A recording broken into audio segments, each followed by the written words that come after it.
posibilidad, ng tagumpay o kabiguan, ng ligaya o lungkot. Kaya marapat lamang na tanggapin si Jesus bilang tagapagligtas at Panginoon. At matapos yun ay panariwain ang katapatan at paglapit sa Kanya bawat araw o day by day. Ang day by day ay naglalayong umalalay sa pang-araw-araw na pamumuhay. Narito po si Kuya Ed Lapis sa mensaheng pinamagatang Two Women, Two Pockets.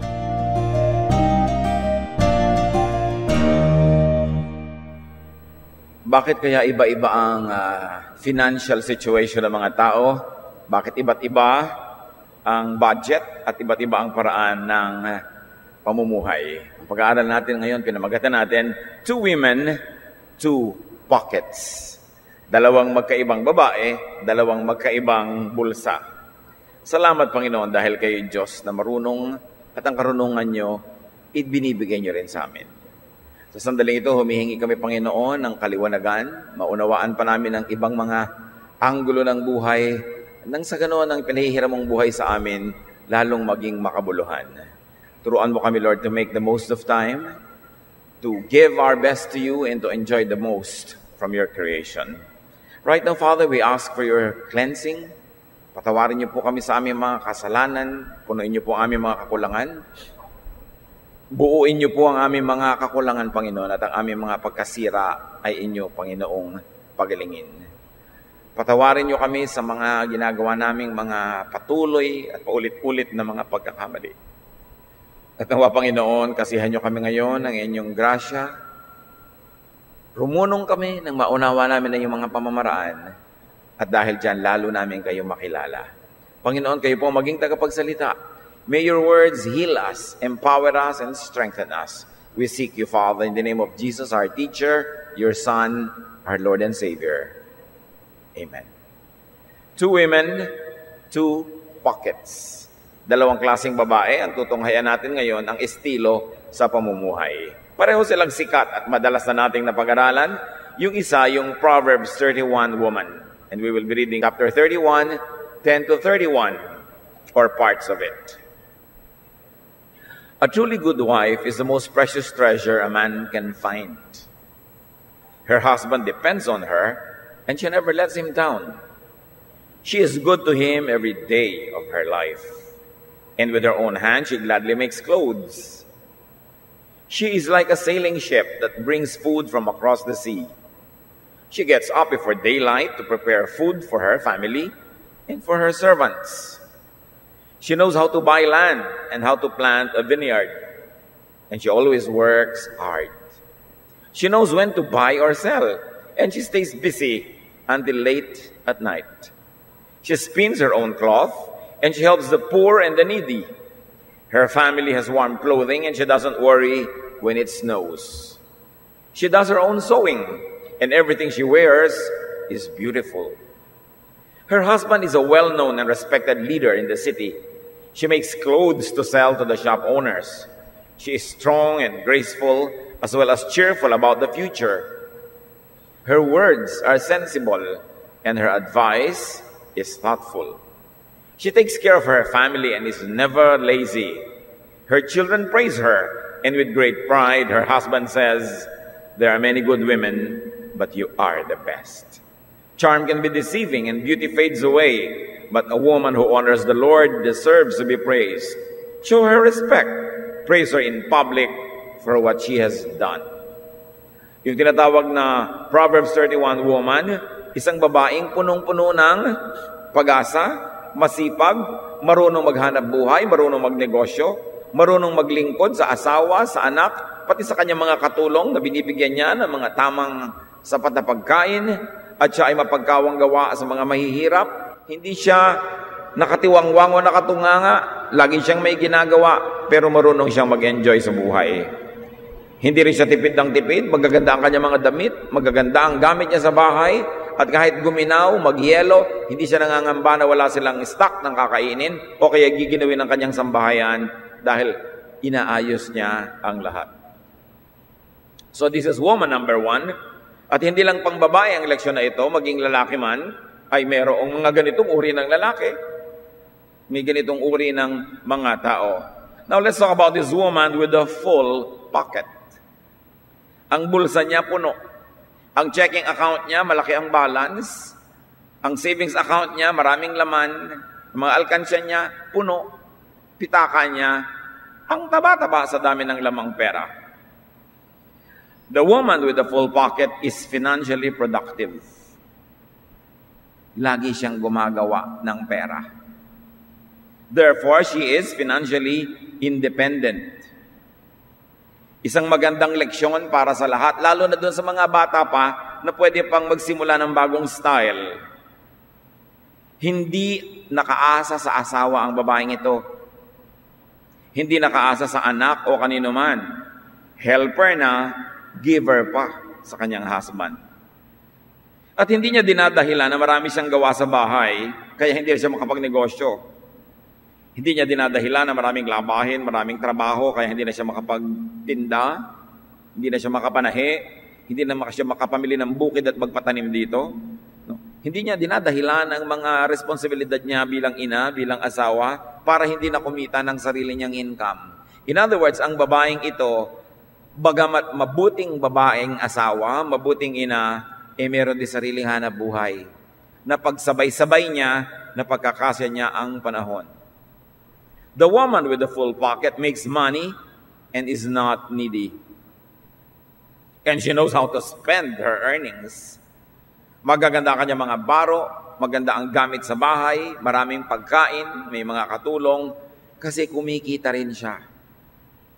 This woman with the full pocket is not bound by constant saving and denial of personal pleasures. Kuminsan, puring-puri natin ang mga babaeng matipid. Ang mga babaeng lagi na lamang na impok ng impok, pati patak ng pati sa platito bilang, pagkatipid-tipid, hindi ginagamit ang payong dahil baka maluma, hindi ginagamit ang magagandang gamit dahil baka masira. Pero hindi naman talaga kapuri-puring sobrang matipid. Hindi focus sa pagtitipid ang babaeng ito, kundi sa pagkita ng pera.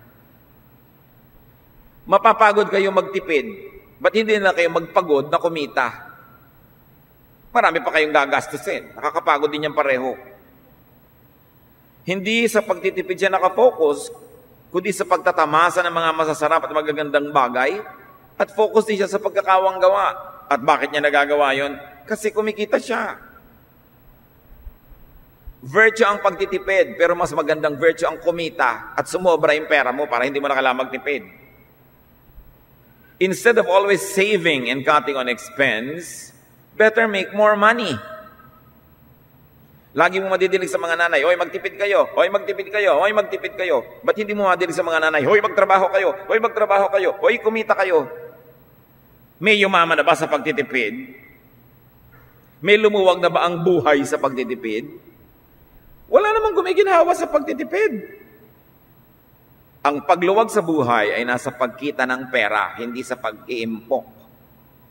Ngayon, kung talagang wala ka ng kita, dapat ka talaga magtipid. Pero bakit wala kang kita? At yan ang akala natin, pinakamaganda ng katangian ng tao sa buhay, yung mapag-impok at mapagtipid. Hindi yon, yung kumikita. Yun ang magandang katangian.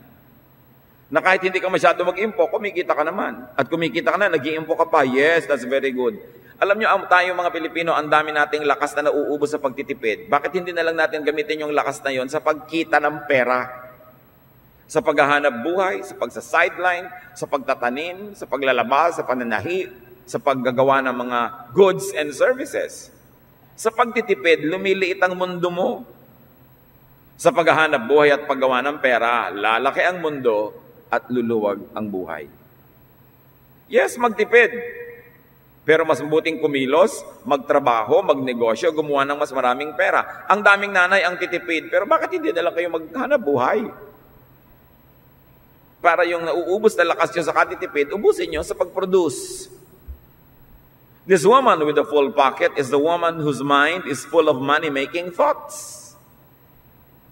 Sa palagay nyo, bakit marami siyang pera? Kasi yung isip niya laging nakatuon sa paggawa ng pera. Pero hindi siya kuripot. Hindi siya maramot dahil nagkakawang gawa. Yung iba naman kasi, sobrang paggawa ng pera pero ayaw nang magbigay, ayaw nang gumastos. Napaka-balance ng woman na ito. Definitely, this woman with a full pocket is interesting. She never runs out of surprises for her husband, for her family. May bago siyang project, may bago siyang hanap buhay. Isipin niyo siya, nananahi, gumagawa ng mga bagay, nagsusupply pa sa mga tindahan. Parang nanay ni Jose Rizal.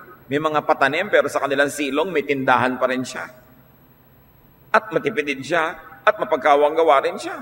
Nagpapaaral ng mga anak. So itong babaeng ito ng Proverbs 31, her children call her blessed. Do your children wake up in the morning and call you blessed? Yung ang blessed naman ng nanay natin. Di ba? Ano kaya ang sinasabi ng mga anak nyo? Di ba?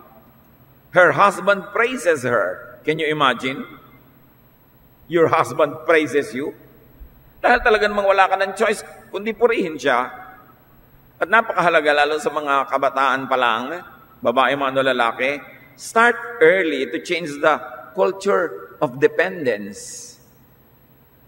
Isa sa mga hirap ng buhay natin, ito, magtatrabaho ang mga magulang, okay, magbibigay sa mga anak, magpapaaral, pagkatapos, magre-retire na totally, at bahala na kayo sa amin mga anak, wala na kaming gagawin forever. Yung mga matatanda na nating mga magulang na gano'n din ang ginawa nila sa magulang nila at ngayon matanda na sila para baguhin pa yon, itaguyod natin sila ng sobra. It's too late to change that way. Pero sa mga kabataan, change that way. Gawin ninyong goal, hindi ako aasa sa mga anak ko pagtanda ko. Yun ang gawin yung goal. Ngayon, siyempre mga anak, kahit hindi aasa sa inyo, dapat matulungin pa rin kayo at naaasahan. Pero ikaw mismo bilang magulang, hindi mo sasabihin pag-aaralin ko itong anak ko at pagkatapos ng college nito, magre-retire na ako, aasa lang ako sa kanya. Change that way. Again, meron hindi na pwedeng palitan kasi sobrang matatanda na. Ituloy na lang natin yun. Itaguyod sila hanggang kuhanin ng Panginoon. Di ba? Pero ang point, yung mga bata pa, palitan natin itong kaugalian natin ito na iaasa sa anak ang lahat. Gawin yung goal, habang bata ako, magtatrabaho ako, magsisave ako, mag-i-invest ako, gagawin ko ang lahat. Para kung dumating ang araw, salamat kung kupkupin ako ng anak ko, salamat kung mahalin ako ng manugang ko, pero kung hindi, pwede pa rin ako mabuhay. Dapat yun ang goal. So itong babaeng ito, nagbibigay pa sa asawa. May disposisyon. At alam nyo, may mga kilala ko mga babae sa totoong buhay ganito. Talagang swak na swak sa kanila ang Proverbs 31. Hindi marami, pero meron. Yung iba, malapit-lapit na. But make it a goal. Ididiin ko to mga kapatid, Hindi masamang magtipid. Pero imbes magtipid, ba't hindi lang kayo kumita? Sasabihin nyo, madaling sabihin yan. Oo nga, pero madali rin namang, mahirap din namang hindi gawin di ba? Sasabihin nyo, mahirap kumita. Mas mahirap hindi kumita.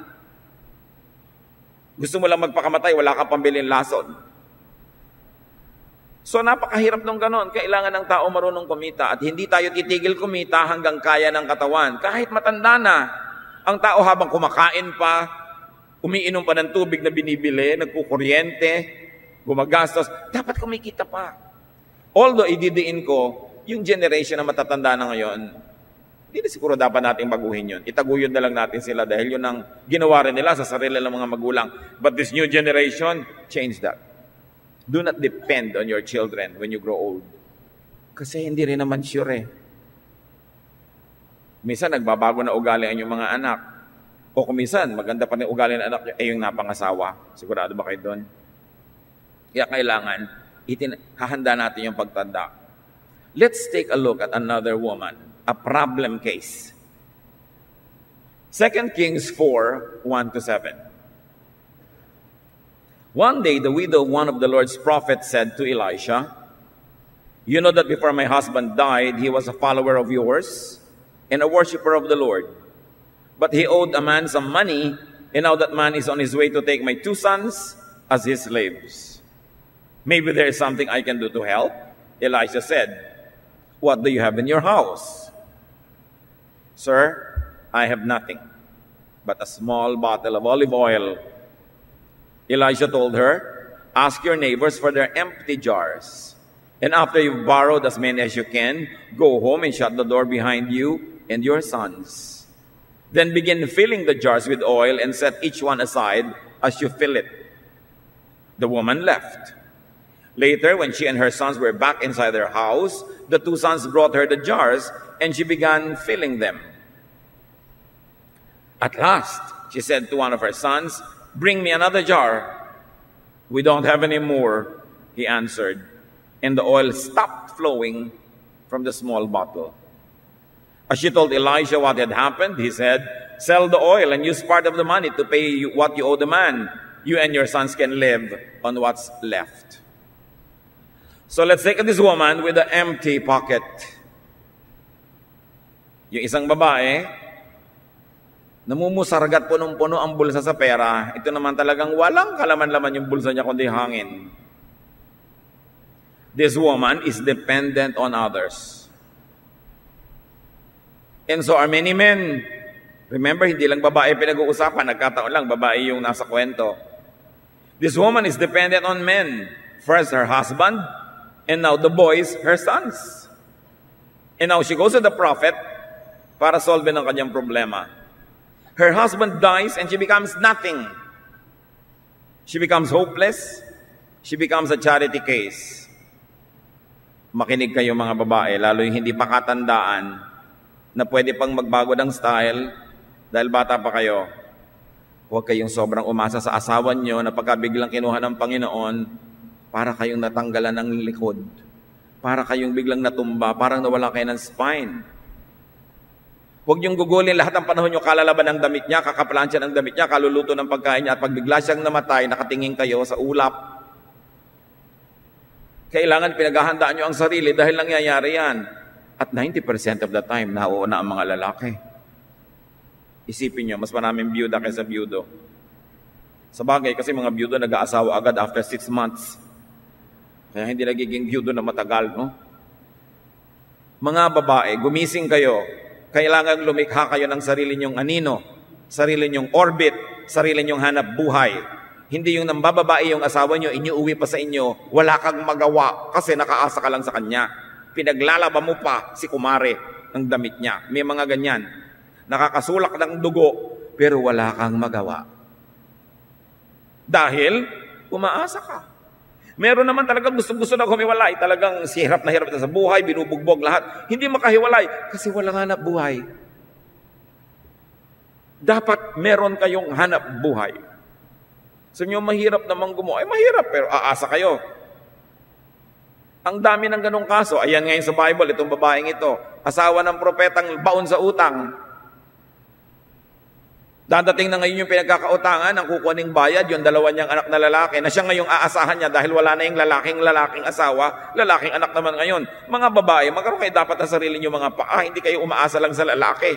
Kay tatay niyo yun, kay asawa niyo yun, kay anak niyo yun. Dahil kayo ilikha din sa wangis ng Diyos. At ang mga babae pa naman sa Pilipinas, talagang may mga sariling buto. Kahit nung araw, meron na. This is a direct contrast to the other woman, no? Mga babae, makinig kayo, huwag tahakin ng landas na tinahak ng babaeng ito na nung nawala yung asawa, nawala na rin siya ng sariling pagkatao at anino. The woman with the empty pocket has a dependent spirit. She passes on the responsibility to others. Pumunta siya doon sa head prophet, sabi niya, prophet kasi ang husband ko, kaya mahirap lang kami.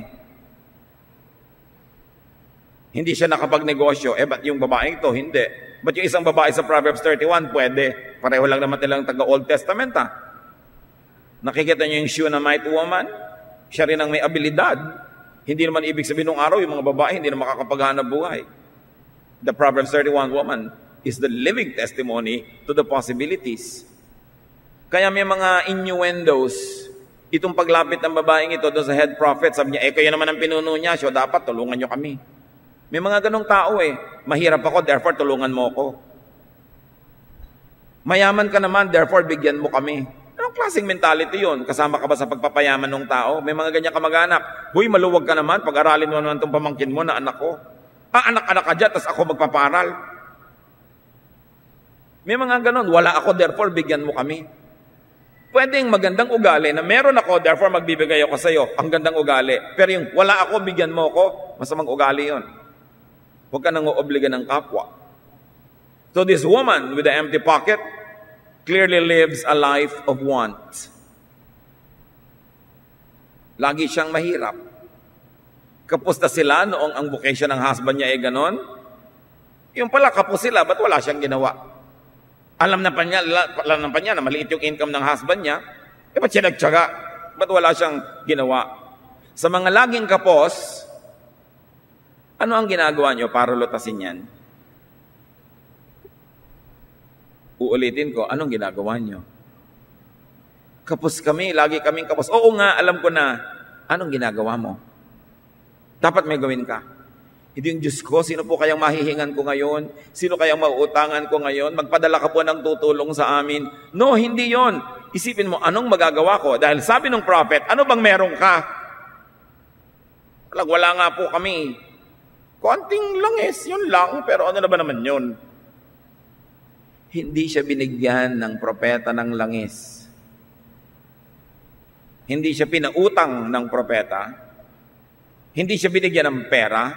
Hindi pinakausapan ng propeta yung pinagkakautangan niya na patawarin mo na. Ang sabi ng propeta, anong meron ka? Konting langis. At yung konting langis na yun ang pinaghimalaan. So ang tanong, mga kapatid, lalo sa mga kinakapos, anong meron kayo? 10 mga daliri. Kumisan 9, kumisan 11, pero sapat para ka magtrabaho. 2 paa o kahit isa, nakakakilos ka pa rin, kahit nga pareho. Wala, nakakakilos pa rin ang tao. May utak ka, may abilidad ka. Meron kang alam gawin na pwede mong pagkakitaan. Huwag mong laging isipin kung paano magdidilihensya, kung paano manghihingi, kung paano mambabakal kung kani-kanino, paano magpapaawa. Tuwing darating ka na lang, nangingilid ang iyong luha, kawawa naman kami. May dapat kang gawin. Para may dangal kang mabuhay sa mundo, kumikita ka. At kuminsan naman kahit hindi napakarami ng kinikita mo, pag nakita ng iba na nagsisikap ka naman, tsaka katutulungan. Hindi wala namang nakikita ang pagsisikap sa iyo, ba't siya magkakaroon ng inspirasyon na tulungan ka? So this woman clearly lived a life of want. Pero hindi pa rin siya kumilos. Tulad ng marami sa ating paligid. Walang-wala na nga, pero wala pa rin ginagawa. So anong inaantay natin? May lumaglag na mga gulay mula sa langit? The woman with the empty pocket seems very uninteresting, maybe even boring and tiring, because you can see with the way she approached the prophet and with the way she lived. Kasi alam niyo, kung tayo ay cheerful, masigla, masipag, lalapitan tayo ng grasya.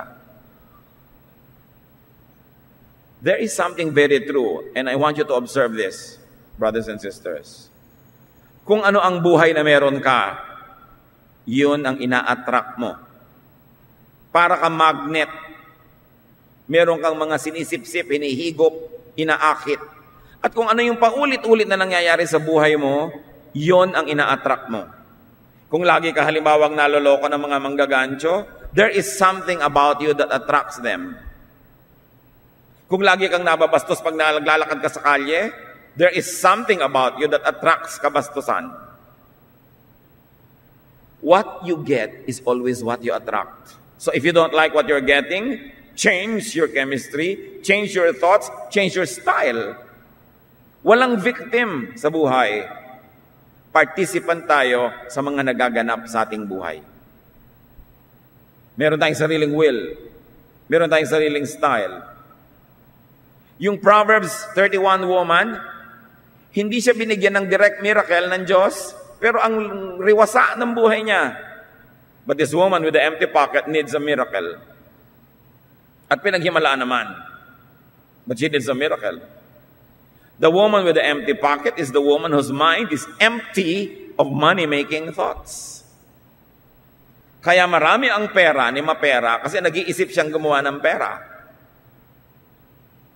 Ngayon, meron din na nag-iisip, pero hindi dumadami yung pera, pero hindi laging ganun, baka panahon lang, hindi pa lang natitsyempo.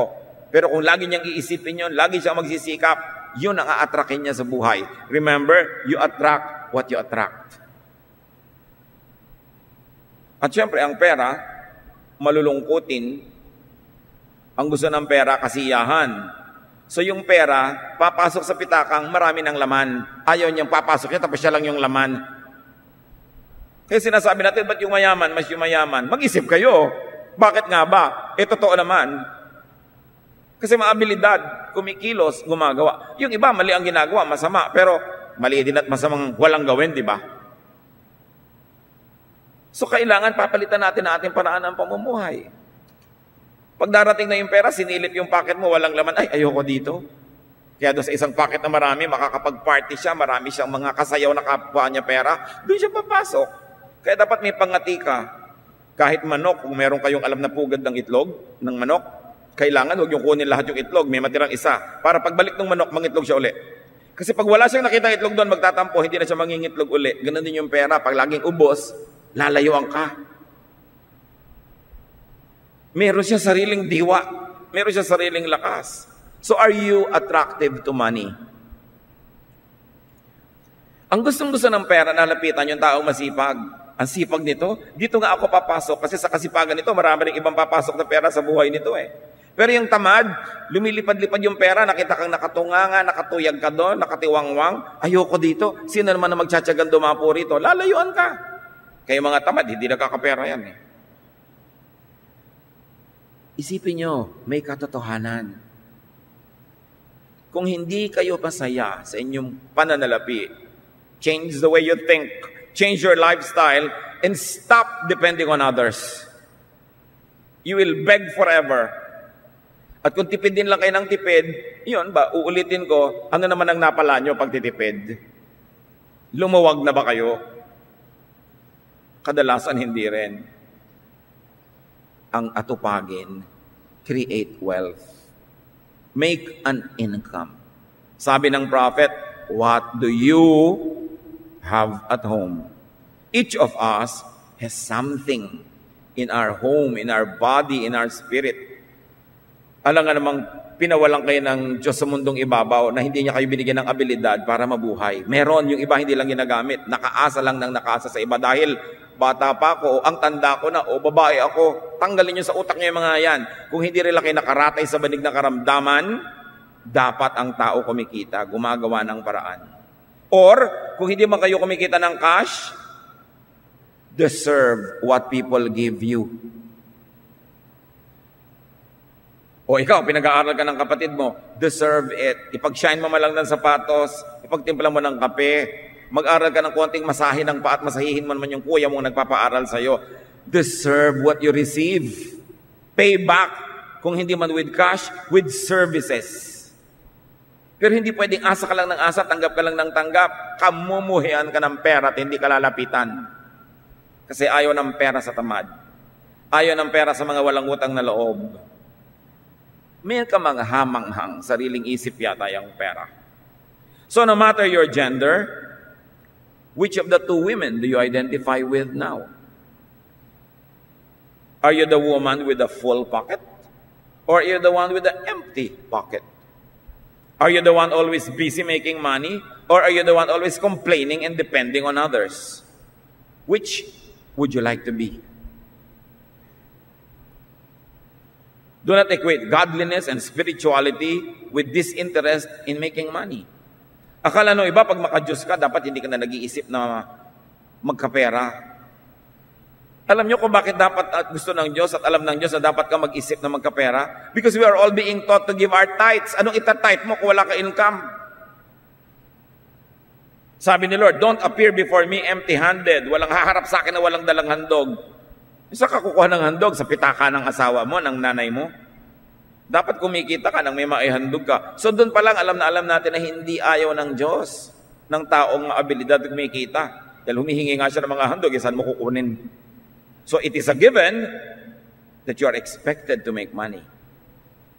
So be the woman with a full pocket. Hindi pagiging relihiyoso o spiritual na maging dukha. Mas madaling maging spiritual, gumawa ng mabuti kung puno ang pocket mo. Ngayon, kahit walang laman, nakakagawa ka rin, siyempre. Pero mas may madagawa ka kung meron kang pananalapi. At sa mga nagbabanal-banalan na ayaw gumawa ng pera, Ecclesiastes 10:19, sabi ng pinakamatalinong taong nilikha ng Diyos, a feast is made for laughter, and wine makes life merry. But money is the answer for everything. Pera lang naman talaga yan eh. May naririnig kang nag-aaway-away sa bahay, pera, kasi naitapon ng anak yung mahalagang mantika. Mahal yan. May mag-aaway-away dahil ang gripo na iwang bukas, mahal ang tubig. May nagagalit dahil ayaw siyang pagamitin ng tiyan niya ng plancha dahil mahal ang kuryente. Di ba halos mga bangayan sa bahay tungkol sa pera na malulutas sana kung wala tayong third world drama dahil mga maririwasa ang buhay ng mga tao at kung di man mariwasa, maginhawa man lang. So be the woman with a full pocket. Be productive, make money. Making money is high religion. Hindi yan kakontra sa pagiging maka-Diyos. At kahit matanda ka na, huwag kang mag-retire. Pag kumakain ka pa, dapat kumikita ka pa. Ngayon, kung mabait tayong mga anak, mabait tayong asawa, sinusuplayan ka, suklian mo ng serbisyo, suklian mo rin ng kabutihan. Hindi ko mo iniluwal mo yung anak mo once in your life, forever ka na niya yung tungkuling kupkupin. Kailangan give and take, give and take. Ganun ang relasyon para ganado yung mga tumutulong sa iyo at hindi lang dahil na-oobliga.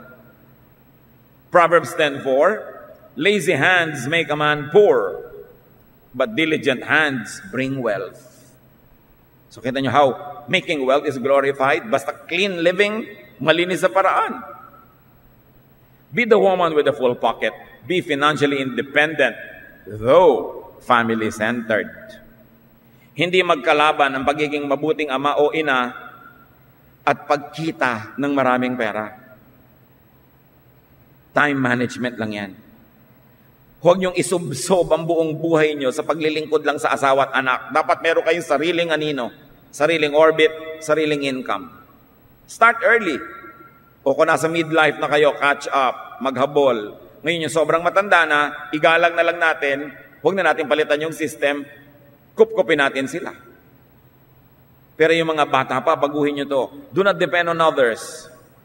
Do not depend even on your spouse. Kahit gaano kabuti yung asawa nyo, kaganda ng relasyon nyo, napakarami na nagpunta sa akin na after 20 years, ang gandang relasyon, madidiscovering, ay, may anak pala sa labas, ay, na-in love sa iba, iniwan siya, tapos siya, wala naman, very bitter the woman. Why? Because she gave everything and now she has nothing. Ibinigay ko po sa kanya ang lahat, pastor. Ba't mo ibinigay lahat? Dapat nagtitira ka sa sarili mo. Dahil tao yan hindi ka sure. Well, pagtiwalaan mo, pero iba na yung meron ka ring sarili mong kita.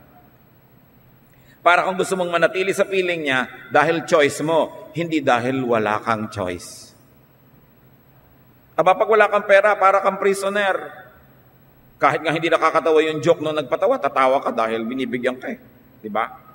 Iba yung meron. Dapat goal natin yung magkaroon ng sarili. 2 Corinthians 12:14, ito opinion ni Paul, children are not supposed to save up for their parents, but parents are supposed to take care of their children.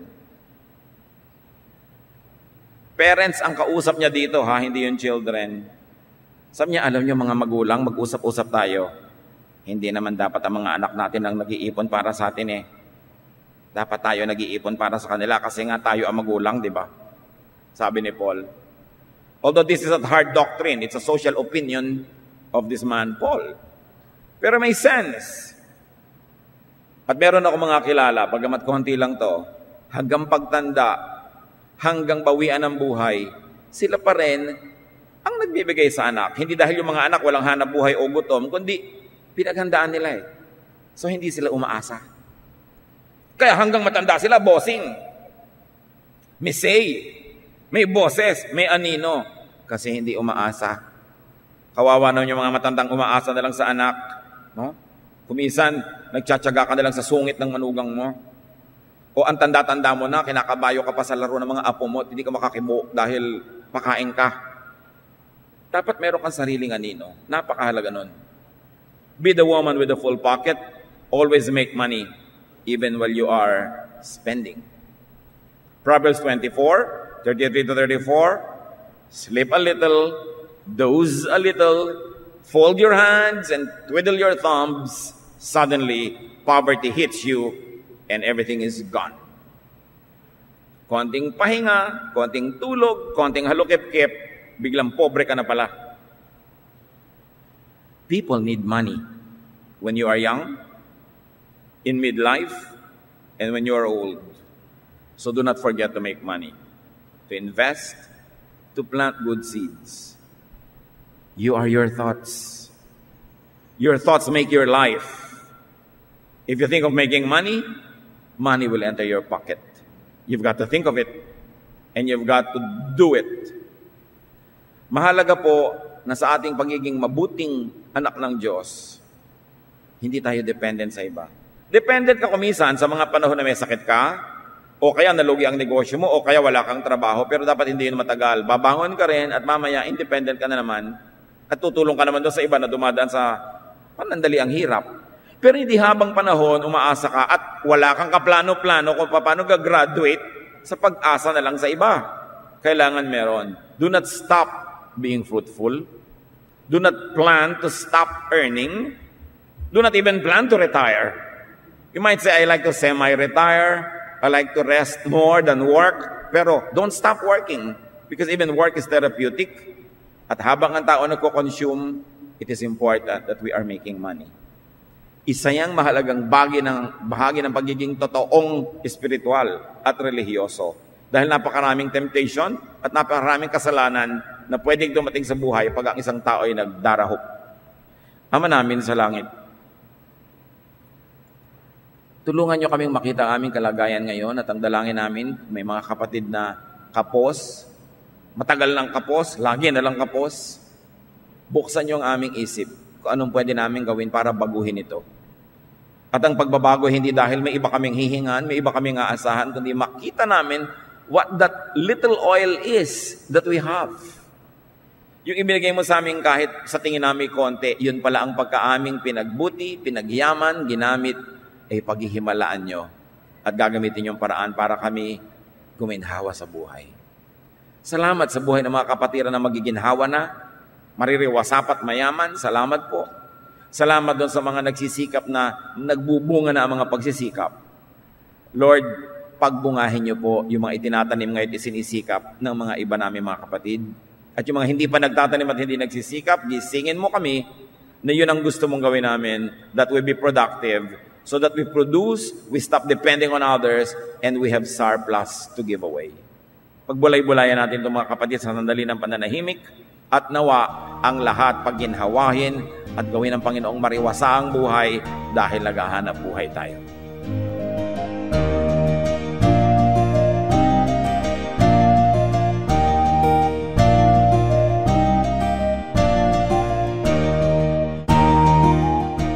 Ang katatapos pong mensahe ni Kuya Ed Lapiz ay pinamagatang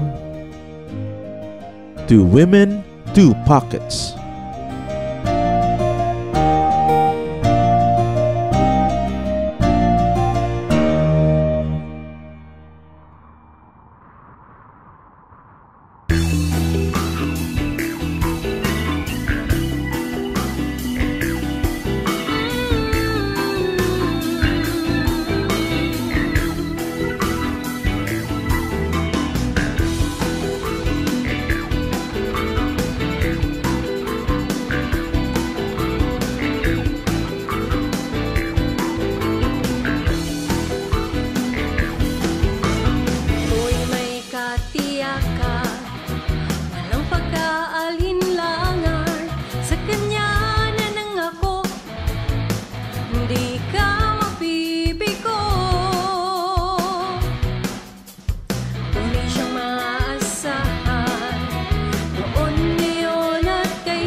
may kapayapaan sa gitna man ng kapighatian, pagkat siya ang kasama, ako'y di mangangamba. Purihin ka, O Diyos, kataas-taasan, purihin ka, Jesus, magpakailanman. Siya ang Alpha at Omega, makapangyarihan. Diyos na bibuhay, ang Diyos na bibuhay, ang Diyos natin ay buhay, magpakailanpaman. Ang Diyos na bibuhay, ang Diyos na bibuhay, ang Diyos natin ay buhay, magpakailanpaman. Ang Diyos natin ay buhay, ang Diyos natin ay buhay, ang Diyos natin ay buhay, magpakailanpaman. Ang Diyos natin ay buhay, siya ay buhay. Ang Diyos natin ay buhay, ang Diyos natin ay buhay, magpakailanpaman. Ang Diyos natin buhay, siya ay buhay. Ang Diyos natin buhay, ang Diyos natin ay buhay, magpakailanpaman. Ang Diyos natin buhay, ang Diyos natin buhay, ang Diyos natin ay buhay, magpakailanpaman. Ang Diyos natin ay buhay, magpakailanpaman. Ang Diyos natin ay buhay, magpakailanpaman.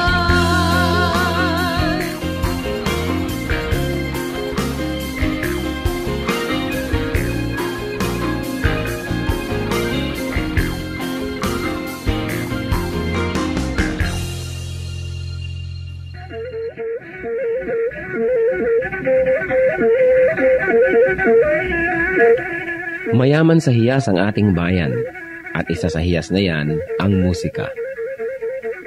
Napakaraming nalilikhang tunog ng mga Pilipino mula sa iba't ibang instrumento. Narito ang palendag, instrumentong pangmusika ng mga Maguindanao sa Cotabato.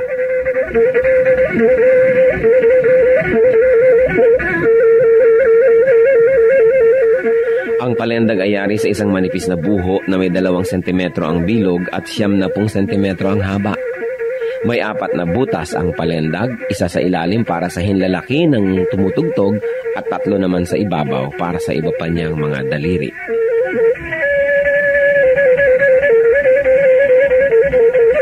Inukaan ang isang dulo ng buho upang lumapat ito sa labi ng manunugtog habang siya'y umiihip. Sa kabilang dulo naman ng palendag ay may isa ring malaking uka kung saan nagtatapos ang instrumento.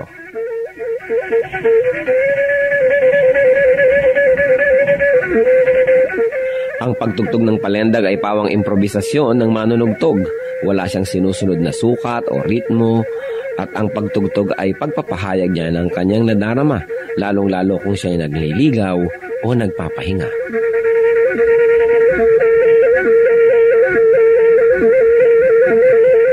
Ang musika ay wika ng kaluluwa.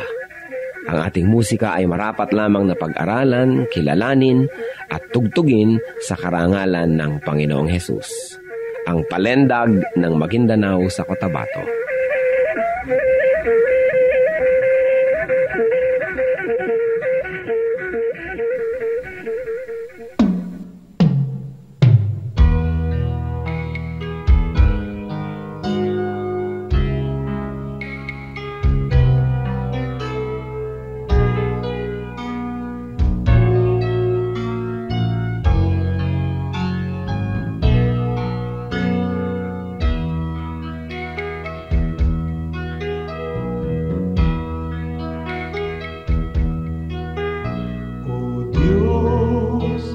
Dalangin ko'y iyong tanggapin, na maging karapat-dapat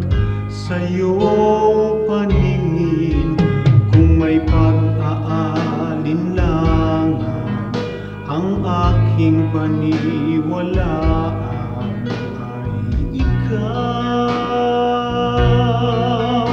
O Diyos, ang kailangan ko'y iba yung lakas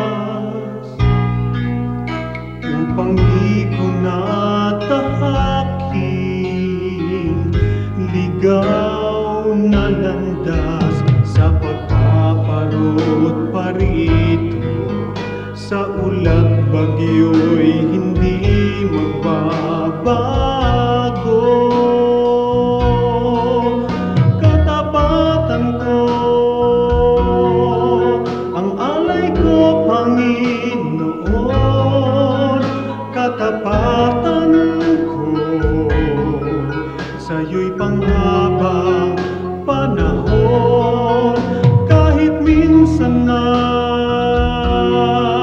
tiwala ko'y di kukupas, katapatan ko panatiliin mong wagas.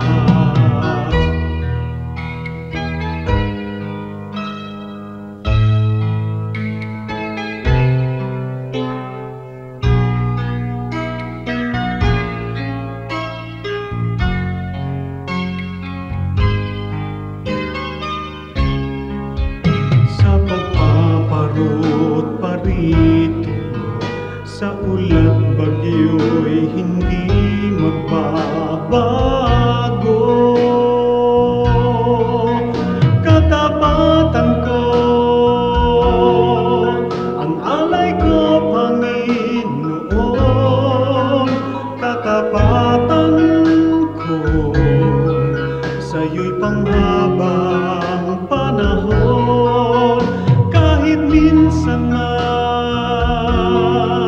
tiwala ko'y di kukupas, katapatan ko panatiliin mong wagas.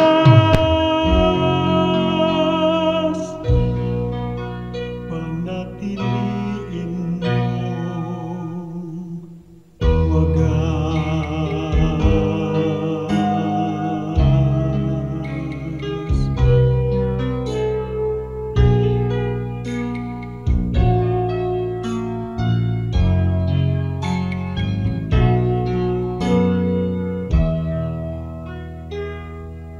Sa inyo po, Panginoon, lapat itong aking loob na sumilong at pasakop, makisuno at sumukob. Sa tuwing kayo'y lalapitan ay lagi nang gumagabay, taus-pusong lumilingap sa bawat pusong sugatan. Kabutihan niyong matapat, bukas palad kong magbigay, kahit ang tulad kong abay, walang patagong anuman.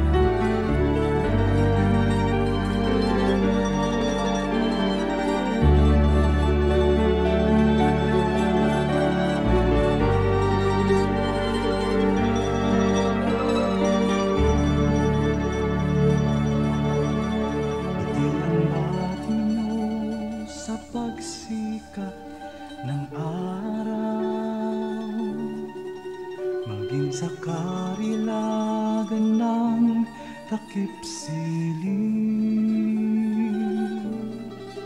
at sa kandili nyo ako'y hindi maliligaw. Datnan man ng unos sa lalim ng dilim. Sisikapin kong bilangin ang mga bituin, isa-isahin ko man bato sa buhangin. Walang makahihigit sa lawak ng iyong pagtingin, sa kalinga nyo pagmamahal sa akin. Alleluia, alleluia, alleluia, alleluia.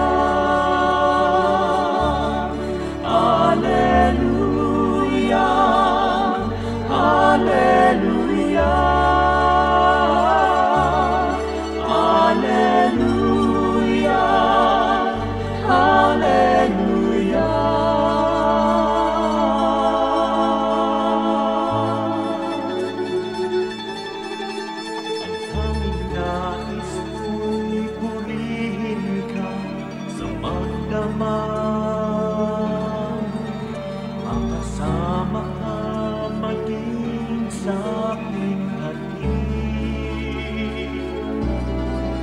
ako'y nagagalak sa kaligtasan niyo't habag. Pagkat paglapit ko, ngiti ang iyong bati. Hallelujah, Hallelujah.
Bakit ang tao pinupuri lang kapag namatay na?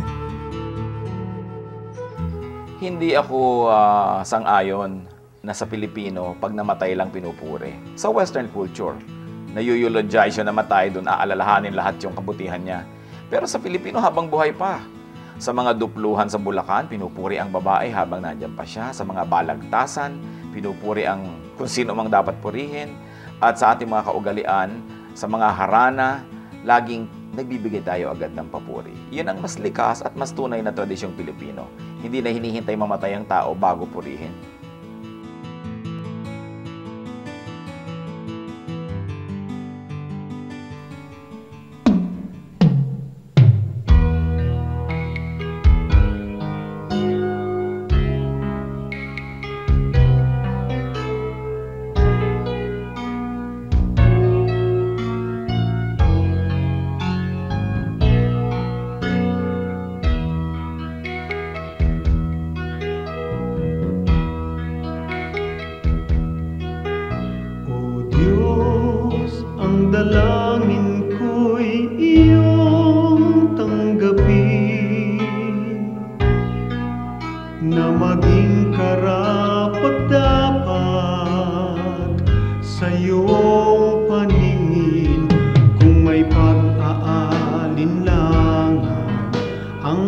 aking paniwalaan ay ikaw.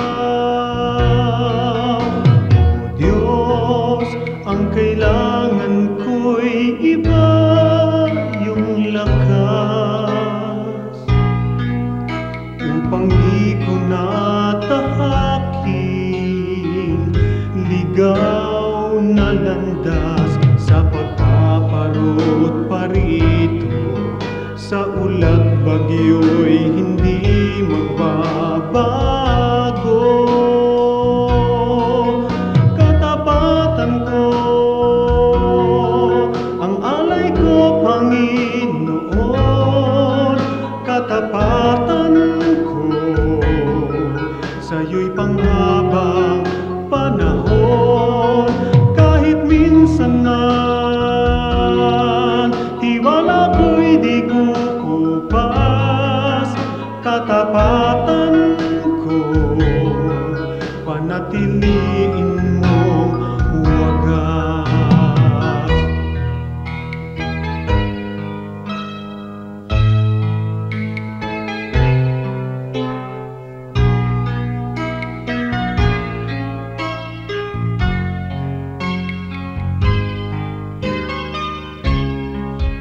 Sa pagpaparot parito, sa ulat bagyo'y hindi magbabago. Katapatan ko, ang alay ko, Panginoon. Katapatan ko, sa'yo'y panghabang panahon.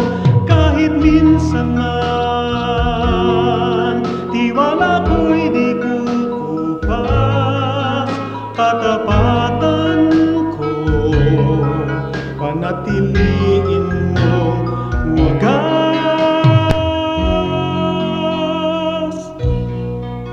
Panatiliin mong wagas.